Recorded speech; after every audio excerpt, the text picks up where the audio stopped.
Assalamualaikum warahmatullahi wabarakatuh. Nama saya Afrilia Dinda Kumara dari kelas D Reguler 2017. Saya dari kelompok 3. Di sini saya akan mempresentasikan hasil mini riset saya yang berjudul Inventarisasi Tumbuhan pada Masyarakat Jawa di Desa Pematang Biara, Kecamatan Pantai Labu. Tema penelitian saya ini yaitu etnobotani tentang inventarisasi dan eksplorasi tumbuhan lokal pada masyarakat Jawa. Objek penelitian yang menjadi objek penelitian saya ini yaitu masyarakat etnis Jawa yang tinggal di Desa Pematang Biara, Kecamatan Pantai Labu, Kabupaten Deli Serdang. Lokasi dan waktu penelitian. Adapun lokasi penelitian ini dilakukan di Desa Pematang Biara, Kecamatan Pantai Labu, Kabupaten Deli Serdang, dan waktu penelitiannya yaitu pada hari Senin 23 Maret 2020 sampai Sabtu 28 Maret 2020. Nah, hasil mini riset yang saya peroleh di Desa Pematang Biara, Kecamatan Pantai Labu ini hanya merupakan pengetahuan masyarakat etnis Jawa, yaitu tentang tumbuhan lokal yang digunakan sebagai obat, yang mungkin ini sudah umum diketahui di suku lain. Namun di sini saya akan menjelaskan satu tumbuhan yang mungkin asing bagi sebagian masyarakat. Nah, yaitu daun kentut atau simbuan. Kenapa dinamakan daun kentut? Karena emang bau khas dari daun ini menyerupai kentut. Nah, daun ini juga tumbuh liar di lapangan terbuka, di semak belukar, kadang juga dirambatkan di pohon lain sebagai tanaman obat. Daun ini selain dijadikan obat, juga bisa dilalap ataupun dimasak sebagai sayur. Nah, lebih enak itu dipepes dan disantap dengan nasi panas. Di sini saya memberikan dua gambar. Yang pertama itu daun kentut yang masih di pohonnya, belum dipetik. Dan yang satu lagi itu daun kentut yang sudah dipepes. Nah, ketika saya melakukan mini riset ini, saya itu sudah merasakan sendiri daun kentut yang sudah dipepes dan ternyata tidak ada bau kentut sama sekali dan itu enak.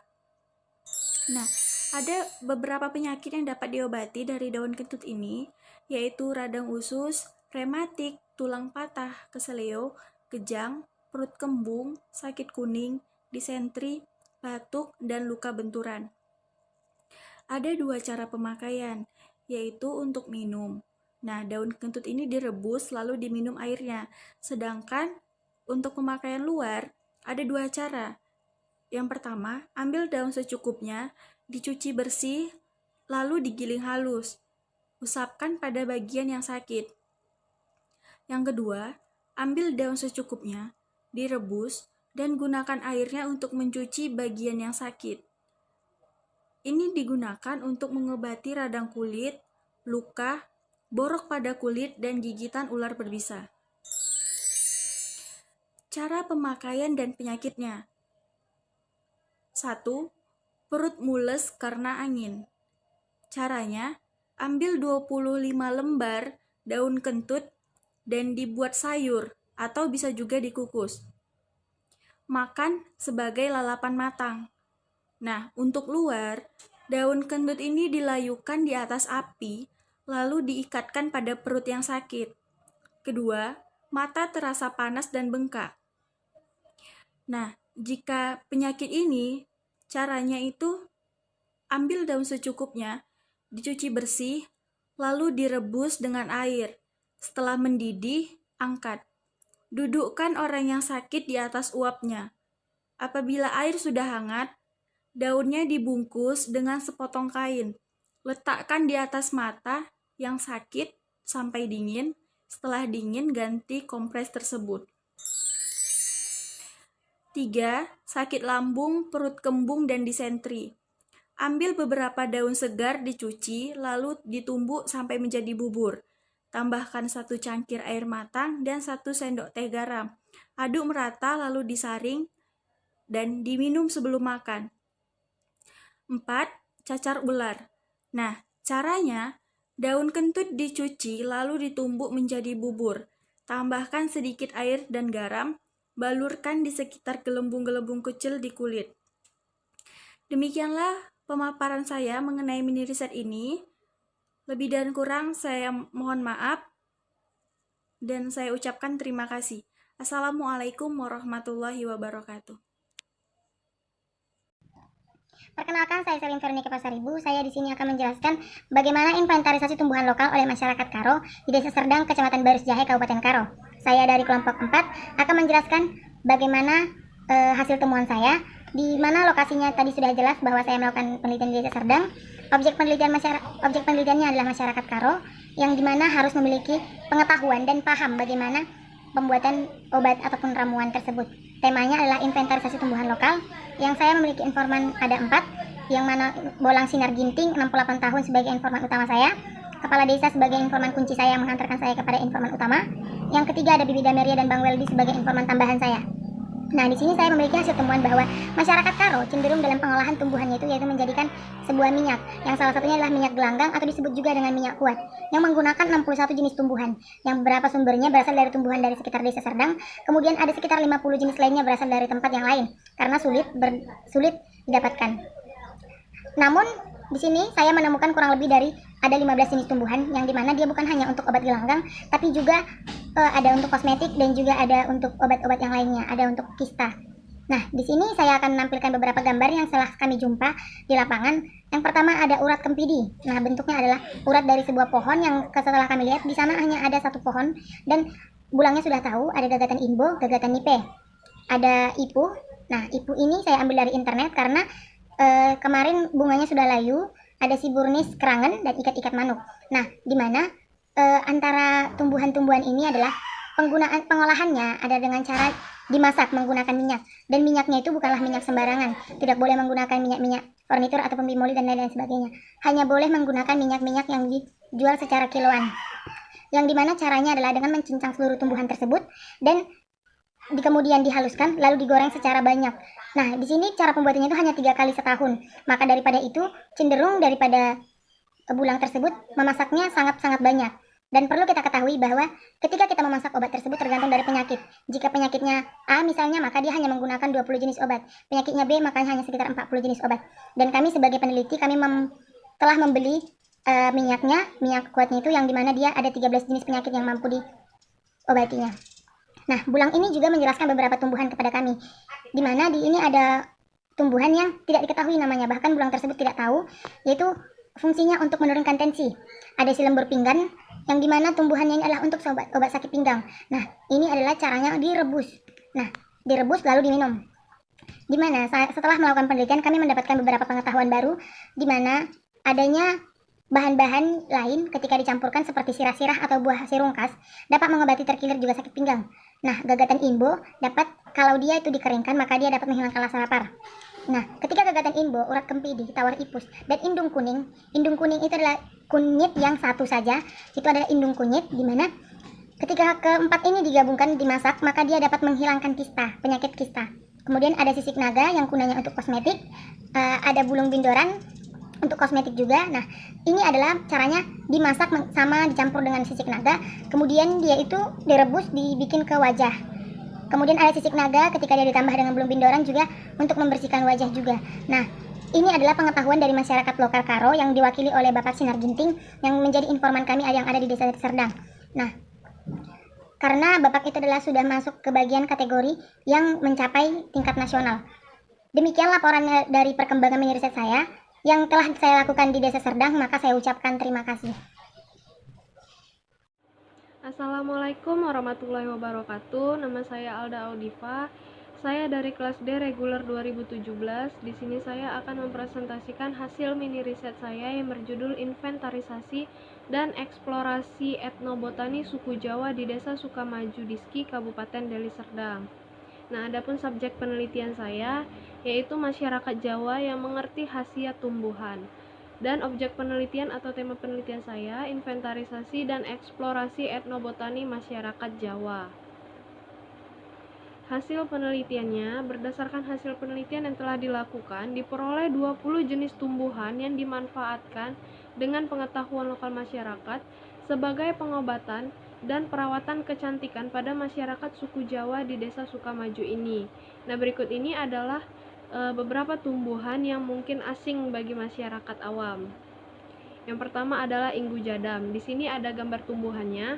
Nah, kegunaannya itu untuk mengobati demam, masuk angin dan pegal-pegal, mengobati kejang-kejang dan juga sakit gigi. Lalu ada Enyoh Kelo atau keci beling merah. Ini adalah gambar tumbuhannya. Nah, kegunaannya itu untuk membantu meluruhkan batu ginjal dan batu kandung kemih dan juga melancarkan buang air kecil. Selanjutnya adalah temu giring atau kuning gajah. Di sini saya punya tumbuhannya. Ini. Nah, ini saya diberikan oleh informan saya. Kegunaannya itu adalah meredakan nyeri, antiinflamasi, pereda gangguan pernafasan, anti kanker dan penuaan dini. Selanjutnya adalah temu ireng atau temu hitam. Kegunaannya itu menurunkan kadar kolesterol tinggi, meredakan nyeri haid, mengobati batuk dan sesak napas, penambah darah dan melembutkan kulit. Memang beberapa tumbuhan ini dapat digunakan untuk perawatan kecantikan. Lalu sambung nyawa atau sambung nyawa. Kegunaannya itu menurunkan tekanan darah, mengobati diabetes, mencegah kanker, mencegah malaria, dan mempercepat proses penyembuhan luka. Ini adalah gambar tumbuhannya. Lalu ada jalu mampang atau ekor naga. Nah, pada masyarakat suku Jawa di Desa Sukamaju ini biasa menggunakan jalu mampang ini untuk perawatan kecantikan. Di mana jalu mampang ini mampu membersihkan jerawat-jerawat yang tumbuh di wajah dengan cara membersihkan darah kotor. Jadi, racun-racun dalam tubuh itu hilang melalui urin. Selain itu, fungsinya untuk mengobati pembengkakan kulit, tumor, suara serak dan sakit tenggorokan, membersihkan benjol-benjolan daging yang tumbuh pada kulit. Nah, di sini ada pengolahan tumbuhan untuk perawatan kecantikan digunakan daun jalu mampang dan ancu sebagai pelengkap, juga gula batu sebagai pelengkapnya. Untuk informasi, ancu ini adalah kurma Cina. Jadi, untuk perawatan kecantikan dengan daun jalu mampang ini dapat diminum setiap hari untuk menggantikan air putih. Nah, efek yang dirasakan adalah si pasien akan rutin buang air kecil karena kotoran racun-racun itu dibuang melalui air urin. Cara pengolahannya itu yang pertama, cuci bersih jalu mampang, potong menjadi beberapa bagian karena daun ini termasuk daun yang cukup besar. Masukkan ancu dan gula batu, kemudian rebus dengan api sedang hingga mendidih. Lalu selanjutnya, pada masyarakat Sukamaju ini biasa membuat minyak sendiri untuk pengobatan tradisional. Jadi ketika misalnya masyarakat ingin kusuk atau ketika misalnya masuk angin, bisa dioleskan dengan minyak ini, namanya minyak kecubung. Adapun bahan-bahannya yaitu rempah ratus, kelapa hijau 5 biji, inggu jadam, temu giring 2 kg, daun sembung, jahe merah setengah kg, sambung nyowo, temu ireng 2 kg, daun enyoh kelo, daun dapur simburu, biji jarak, tapak darah, temu giring, dan daun kecubung. Nah, cara pengolahannya itu, yang pertama, biji jarak di blender sampai halus lalu sisihkan. Yang kedua, rempah ratus direbus, kemudian ambil airnya. Nah, airnya ini digunakan untuk menggiling bahan-bahan seperti inggu jadam, lada hitam, kedaung giling, kayu manis, dan tapak darah. Terus masukkan juga daun dapur simburu sama kelapa hijau. Masukkan lagi pati temu hitam yang sudah dimasak sama kecubung. Masak terus hingga minyaknya keluar. Nah, untuk memperoleh minyaknya ini kurang lebih selama 3 jam dimasak. Nah, namun ada peraturan, kalau misalnya minyaknya ini ingin diminum, maka si biji jarak ini tidak boleh disatukan dengan kecubung karena biji jarak ini bisa memabukkan, begitu pula si kecubung ini tadi. Jadi, syaratnya itu kalau misalnya minyaknya ini ingin diminum, biji jarak itu harus direndam selama 3 hari di air. Nah, baru dia di blender. Tetapi dia tidak boleh disatukan dengan kecubung. Jadi di sini si kecubung ini tidak akan dimasukkan pada minyak yang ingin diminum. Tapi kalau minyak yang ingin hanya digunakan pada bagian luar atau dioleskan saja, si kecubung dan biji jarak ini bisa disatukan. Jadi sekianlah hasil presentasi saya. Lebih kurang saya mohon maaf. Terima kasih. Assalamualaikum warahmatullahi wabarakatuh. Saya Nisa Febrianti Sitanggang akan mempresentasikan hasil dari mini riset saya yang berjudul Inventarisasi dan Eksplorasi Etnobotani pada Suku Batak Pesisir di Kelurahan Aikabil, Kota Sibolga. Nah, lokasi penelitiannya yaitu di Puskesmas yang dilakukan pada tanggal 25 Maret 2020 dan di rumah Ibu Jipa Pasaribu umur 58 tahun pada tanggal 27 Maret 2020. Alasan penulis memilih lokasi yaitu karena peneliti melakukan pulang kampung. Nah, untuk alasan kemudahan maka menjadikan tetangga sebagai informan yang kebetulan menggunakan tanaman herbal sebagai obat-obatan. Namun di sini informan tidak memiliki tanaman sendiri, lalu informan menyarankan peneliti untuk mengambil tanaman obat tersebut di puskesmas. Nah, informan penelitian di sini yaitu Ibu Erna, umur 42 tahun, pengurus puskesmas. Yang kedua Ibu Jipa Pasaribu, umur 58 tahun. Temanya di sini yaitu inventarisasi etnobotani tanaman obat-obatan. Nah, di sini inventarisasi yang dilakukan yaitu hanya kepada tanaman yang memiliki khasiat sebagai obat untuk kesehatan. Hasil mini riset yang akan dipaparkan dalam slide ini adalah tanaman yang digunakan sebagai obat, dan kemungkinan sebagian tanaman ini sudah umum dan diketahui oleh suku lain. Namun dalam slide ini akan mencantumkan nama lokal dari tanaman lokalnya. Berikut hasil eksplorasi tanaman obat yang ada di Kelurahan Aikabil. Yang pertama berdasarkan bagian tanaman obat. Menurut informan, dia di sini ada menggunakan 7 jenis tanaman yang dengan bahan baku yang memiliki khasiat obat di rimpang tumbuhan atau sipade, dan daun tanaman atau daun jarak, daun pigago, daun durian Belanda, daun bunga rayo, dan marungge. Nah, berdasarkan cara pemakaian, yang pertama direbus, yang kedua digeprek atau nipis, yang ketiga didiang atau diasap, yang keempat diremas. Selengkapnya tentang jenis-jenis tanaman obat, yang pertama yaitu sipade yang memiliki manfaat untuk daya tahan tubuh, meredakan kejang, dan mengatasi insomnia. Nah, sebelum dikonsumsi, sipade ini diiris terlebih dahulu lalu digeprek dan disiram air panas, lalu airnya diminum dalam keadaan panas ataupun dingin. Nah, ini bisa juga dijadikan sebagai minuman herbal atau jamu. Yang kedua daun jarak. Nah, masyarakat pesisir Sibolga di sini menggunakan daun jarak untuk menyembuhkan perut kembung pada bayi. Nah, caranya di sini daun jarak tersebut terlebih dahulu didiang atau diasap lalu diolesi minyak lalu ditempelkan kepada perut anak. Yang ketiga daun kumis kucing. Nah, di sini menurut informal yang mempunyai riwayat penyakit tekanan darah tinggi, dia sering meminum air daun kumis kucing ini untuk mengurangi tekanan darah tinggi. Daun pigago yang bermanfaat untuk nyeri karena kecapean, dan untuk pengolahannya daun pigago ini dicuci terlebih dahulu, baru direbus, kemudian airnya diminum. Yang kelima daun durian Belanda. Daun durian Belanda ini memiliki manfaat untuk mengobati kolesterol, diabetes, asam urat, dan melancarkan sistem pencernaan. Untuk pengolahannya sebelum dikonsumsi, daun ini direbus terlebih dahulu, kemudian airnya diminum saat dingin ataupun masih panas. Yang keenam daun bunga rayo. Nah, daun bunga rayo ini bermanfaat untuk mengurangi kolesterol, darah tinggi, menyembuhkan demam, dan dipercaya sebagai obat tradisional antidepresi.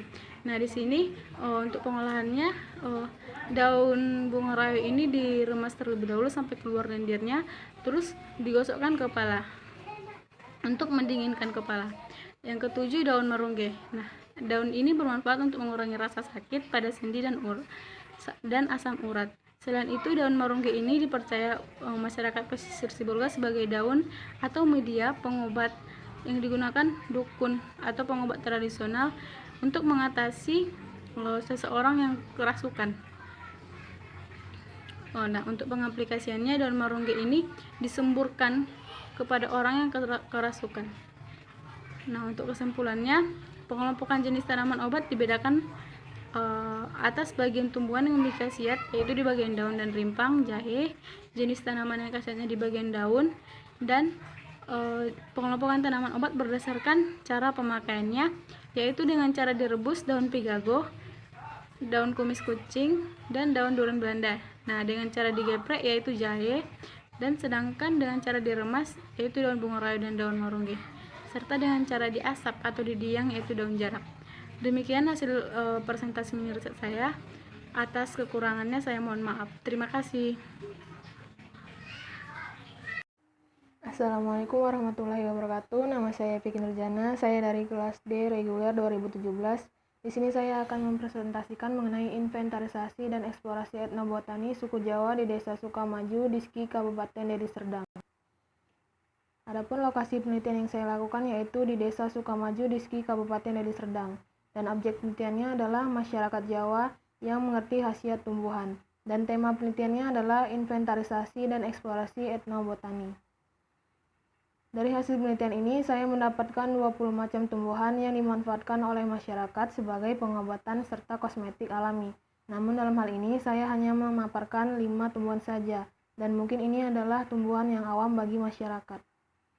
Tumbuhan yang pertama adalah daun mutiara atau biasa disebut dengan rumput siku-siku, dan manfaatnya adalah menstimulasi aliran darah dan mengobati penyakit ulu hati. Kemudian yang kedua adalah tumbuhan daun tujuh duri. Manfaatnya adalah untuk mengobati asam urat, kelenjar, masuk angin, dan hipertensi. Kemudian pulutan. Pulutan ini manfaatnya adalah untuk pengobatan kolik, sakit pada bagian perut, artritis, emfisema, sukar melahirkan, bengkak, diabetes, luka, keputihan, bisul, rematik, patah tulang, disentri, muntah darah, gigitan ular, demam karena flu, malaria, diare, dan batuk. Kemudian ada biji jarak. Biji jarak ini manfaatnya adalah untuk mengobati kaki pecah-pecah dan melembutkan kulit, mencegah keriput, mencegah jerawat, mengobati bibir kering, mengurangi peradangan, dan pembekakan. Kemudian ada jala mampang atau biasa disebut dengan ekor naga. Manfaatnya adalah dapat membersihkan darah kotor, pembekakan kulit, tumor, suara serak, sakit tenggorokan, dan dapat membersihkan benjolan-benjolan daging yang tumbuh pada kulit kita. Nah, adapun pengolahan tumbuhan, yang pertama itu mencegah virus, dan tumbuhannya adalah bunga mutiara, jahe merah, kencur, cengkeh, gula merah, kedaung, daun sembung, rempah ratus, temulawak, inggu jadam, kayu manis, asam jawa, dan temu putih. Nah, tumbuh-tumbuhan tersebut dapat digunakan untuk mencegah corona. Dan pengolahannya adalah semua bahan tersebut direbus kemudian disaring untuk mendapatkan sari dari air rebusan, kemudian diminum. Selain itu, ada pun tumbuhan yang dapat digunakan untuk menambahkan aura kecantikan, yaitu biji jarak, temu kunci, sabung nyawa, dan daun satu titik. Cara pengolahannya yaitu biji jarak harus direndam dulu selama 3 hari, baru dicampur sama temu kunci, sabung nyawa, dan daun satu titik untuk direbus lalu diminum. Kenapa harus direndam selama 3 hari? Karena apabila tidak direbus selama 3 hari, biji jarak akan mengeluarkan racun yang berbahaya bagi tubuh kita. Selain itu, ada pun bahan ataupun tumbuhan lain yang dapat kita konsumsi secara mentah, dan ini dapat memancarkan aura kecantikan, yaitu daun keniker atau daun suring. Demikianlah presentasi yang dapat saya sampaikan. Lebih dan kurang saya mohon maaf. Assalamualaikum warahmatullahi wabarakatuh. Nama saya Novianti Tamariska Siahaan. Di pendahuluan tertulis, masing-masing suku bangsa Indonesia memiliki makanan khas yang dapat menunjukkan identitas mereka. Pada masa lalu, manusia memanfaatkan segala sesuatu yang ada di sekitarnya untuk diolah menjadi makanan. Oleh sebab itu, corak dan jenis bahan makanan suatu masyarakat atau suku dipengaruhi oleh lingkungan di mana mereka tinggal. Beberapa makanan dianggap tabu dan mempunyai nilai tersendiri terhadap masyarakat suku tersebut. Sejarah cimpa. Pada awalnya, pembuatan cimpa hanya dilakukan pada saat acara kerja tahun atau guro-guro aron yang disediakan di rumah masing-masing yang ada di suatu kampung yang melaksanakan kerja tahun tersebut. Tapi pada saat ini, di setiap kerja adat Karo selalu disediakan cimpa yang berfungsi sebagai makanan penghidang setelah acara makan telah selesai. Maka dari itu, cimpa merupakan salah satu makanan khas yang sangat penting dalam kerja-kerja adat masyarakat suku Karo. Cimpa unong-unong adalah sejenis makanan tradisional. Makanan ini berasal dari Kabupaten Karo. Makanan ini tersendiri dinamakan cimpa unong-unong karena memiliki arti kue unong-unong. Bahan utamanya dibuat dari pulut, yaitu sejenis beras ketan dan kelapa. Di PPT ini terdapat 2 gambar. Yang pertama ini yaitu gambar daun singkut, yang ini gambar cimpa yang sudah dibungkus oleh daun singkut tersebut. Kue khas suku Karo ini biasa disajikan bila ada pesta-pesta, baik itu pesta pertemuan keluarga sampai pesta adat yang besar seperti perkawinan atau kerja tahun. Makna daun singkut pada pembuatan cimpa.